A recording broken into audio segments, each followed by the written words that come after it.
Hi friends, welcome to our new channel Tollywood exclusive.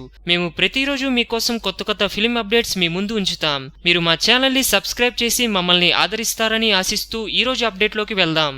ఇద్దరు star హీరోలు కలిసి సినిమా చేయడం చూసి టాలీవుడ్ కి చాలా కాలం అయిపోయింది. ముఖ్యంగా టాప్ రేంజ్ లో ఉన్న ఇద్దరు హీరోల సినిమాలు రావడం లేదు. ఇతర హీరోల సినిమాల్లో గెస్ట్ క్యారెక్టర్లు కనిపించడం లాంటివి కూడా టాలీవుడ్ టాప్ హీరోలు చేయడం లేదు. ఇలాంటి కామెంట్స్ అన్నిటికీ చెక్ పడిపోయేలా ఇప్పుడు ఇంట్రెస్టింగ్ న్యూస్ సోషల్ మీడియాలోనూ టాలీవుడ్ ఇండస్ట్రీలోనూ చక్కర్లు కొడుతోంది. పవన్ కళ్యాణ్ మూవీ కాటమరాయుడులో మహేష్ బాబు ఓ చిన్న రోల్ చేయనున్నాడట.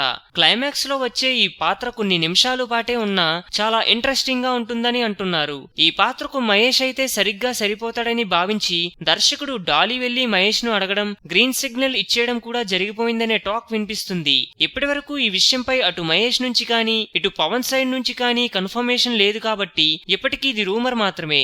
ఈ గాసిప్ నిజం అవ్వకూడదనేందుకు పెద్దగా కారణాలేవీ లేవు. నిజానికి పవర్ స్టార్ సూపర్ స్టార్లు ఆఫ్ స్క్రీన్ లో మంచి మిత్రులే. గతంలో పవన్ మూవీ జల్సాకు మహేష్ వాయిస్ ఓవర్ చెప్పాడు కూడా. మేము సైతం లాంటి ఓ పబ్లిక్ అవేర్నెస్ కార్యక్రమాన్ని ఉమ్మడిగా హోస్ట్ చేస్తారనే టాక్ వచ్చింది కానీ అది కార్యరూపం దాల్చలేదు. ఇప్పటికైతే కాటమరాయుడులో మహేష్ బాబు అన్నది టాలీవుడ్ లో హాట్ గాసిప్. ఇది సంగతి. ఇలాంటి మరెన్నో మూవీ అప్డేట్స్ మరియు రివ్యూస్ కోసం మా ఛానల్ ని సబ్స్క్రైబ్ చేయండి. ఈ వీడియో మీకు నచ్చినట్లయితే లైక్ చేయండి, షేర్ చేయండి. మీరేమైనా చెప్పాలనుకుంటే కామెంట్ ని పోస్ట్ చేయండి.